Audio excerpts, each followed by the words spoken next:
Rawalpindi test का पहला दिन कहीं ना कहीं एक बैलेंस में है। ऑफ कोर्स पाकिस्तान ने एक जबरदस्त रिकवरी की, लेकिन जब बांग्लादेश ने टॉस जीता था और पाकिस्तान को बैटिंग दी थी, तो बांग्लादेश का पहला एम यही होगा कि पाकिस्तान को किसी तरह 300 के नीचे रोक दें। 158 फॉर 4।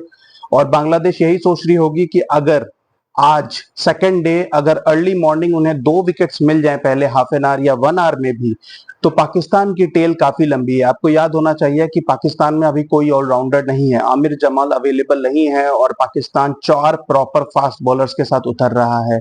शाहीन शाह अफरीदी थोड़ी बहुत बैटिंग कर लेते हैं, लेकिन कंसिस्टेंसी नहीं है। Same goes with Naseem Shah. Mohammad Ali कितनी बैटिंग कर पाते हैं यह कहना मुश्किल है, and same goes with Khurram. तो अभी बांग्लादेश के पास एक चांस है कि अभी भी वो पाकिस्तान को 300 के नीचे रोक सकते हैं, लेकिन बांग्लादेश की बैटिंग है उनकी प्रॉब्लम। अब देखना होगा कि इस पिच पे वो कैसी परफॉर्मेंस करते हैं। लेकिन as far as bowling goes, अगर वो 300 के आसपास तक पाकिस्तान को रोक देते हैं तो they will feel that they have done the job. अब बात करते हैं मैच की। सिर्फ 41 ओवर्स हुए, which is less than half the numbers of stipulated overs due to overnight rain, wet outfield. लेकिन पाकिस्तान खुश होगी, they would be happy with the situation, क्योंकि जिस सिचुएशन में वो फंस गए थे एट द बिगिनिंग 16 फॉर 3, वहां से शाउद शकील और साइम अयूब ने जबरदस्त कमबैक कराया। इन दोनों की partnership highlight of the day रही। 98 रन की पार्टनरशिप, और दोनों ने जबरदस्त आई वुड से इंटेंट के साथ बैटिंग की। जहां साइम अयूब ने अपना पहला इंटरनेशनल हाफ सेंचुरी बनाया।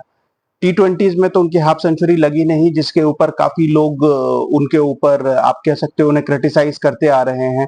और टेस्ट क्रिकेट में भी जब उनका नाम आया तो सवाल यही उठ रहा था कि हुरैरा, जिन्होंने अभी डार्विन में बांग्लादेश ए के खिलाफ डबल सेंचुरी बनाई थी और काफी टाइम से डोमेस्टिक के टॉप परफॉर्मर रहे हैं, उन्हें क्यों नहीं लाया गया इस टीम में जबकि वो स्क्वाड में हैं। लेकिन शान मसूद जो कैप्टन है, उन्होंने प्रेस कॉन्फ्रेंस में पहले ही ये बात कह दी थी कि वो साइम अयूब को बैक करना चाहते हैं, क्योंकि ऑस्ट्रेलिया के खिलाफ जो आखिरी टेस्ट मैच साइम अयूब ने खेला था इमामुल हक की जगह, उसमें पहली इनिंग्स में तो वो डक पे आउट हो गए थे, लेकिन दूसरी इनिंग्स में उन्होंने मिचेल स्टार्क को काउंटर अटैक किया था, एक 6 मारा था, 2-3 बाउंड्रीज मारी थी, 30 ऑड तक वो काफी तेज गए थे।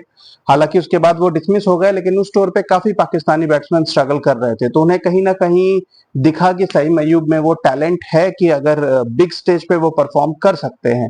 और इसी वजह से शान मसूद ने उन्हें बैक किया कि उन्हें एक शायद ये 2 टेस्ट मैचेस देना चाहते थे, और साइम अयूब ने कहीं ना कहीं जस्टिफाई किया है, क्योंकि ना सिर्फ उन्होंने 56 रन्स बनाए, बल्कि उन्होंने ये रन्स तब बनाए जब पाकिस्तान एक्चुअली मुसीबत में थी।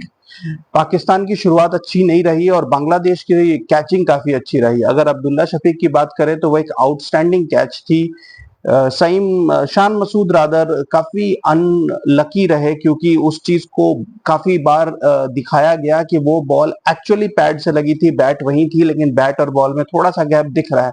तो कहीं ना कहीं मुझे ऐसा नहीं लगता कि वो डिसमिस्ड थे, और ऑन फील्ड अंपायर ने भी उसको नॉट आउट दिया था। तो डिसीजन ओवरटर्न करने के लिए कंक्लूसिव एविडेंस चाहिए होती है। मुझे नहीं समझ में आया कि थर्ड अंपायर इतनी जल्दबाजी में क्यों थे। Babar Azam again very false shot, लेकिन कैचिंग भी जबरदस्त थी, क्योंकि डाउन द लेग साइड काफी लंबा डाइव मार के कैच पकड़ना था और बहुत जबरदस्त कैचिंग हुई बांग्लादेश की। एंड उस स्टेज से उन दोनों ने काउंटर अटैक किया। शाउद शकील की भी बात करनी होगी, जबरदस्त। In fact he is the quickest to 1000 run for Pakistan in just 20 innings, which shows कि वो कितने कंसिस्टेंट है। वो ऑलरेडी एक डबल सेंचुरी भी बना चुके हैं श्रीलंका के अगेंस्ट, और फिलहाल वो सबसे कॉम्पैक्ट बैट्समैन लगते हैं इस पाकिस्तान बैटिंग लाइनअप के। और क्योंकि अब उन्हें वाइस कैप्टनसी के लिए भी प्रमोट कर दिया गया है, तो अब उनके अंदर कॉन्फिडेंस और बढ़ गया है, क्योंकि now he is assured of his spot in the team, जो कि पहले नहीं था। शाउद शकील और साइम अयूब की partnership towards the end of the day टूट गई, जब अगेन साइम अयूब ने एक थोड़ा फॉल शॉट खेला, वाइड डिलीवरी थी, वो छोड़ सकते थे, मगर वो दोनों ही तेज बैटिंग कर रहे थे, तो मेरे ख्याल से they wanted to continue that momentum। 114 रनों पे जब पाकिस्तान का चौथा विकेट गिरा, तो अगेन बांग्लादेश के पास एक अच्छा चांस था। अगर वो एक विकेट और ले लेते तो ये दिन बांग्लादेश का हो जाता। लेकिन अगेन मोहम्मद रिजवान, जिनको के सरफराज अहमद की जगह होम टीम में होम टेस्ट मैचेस में लाया गया है, क्योंकि आपको याद हो कि 2022 के सीजन में सरफराज अहमद को लाया गया था टीम में, क्योंकि रिजवान से रन्स नहीं बन रहे थे होम टेस्ट मैचेस में वर्सेस इंग्लैंड, और न्यूजीलैंड के खिलाफ सरफराज अहमद ने आते ही 100 बनाया था।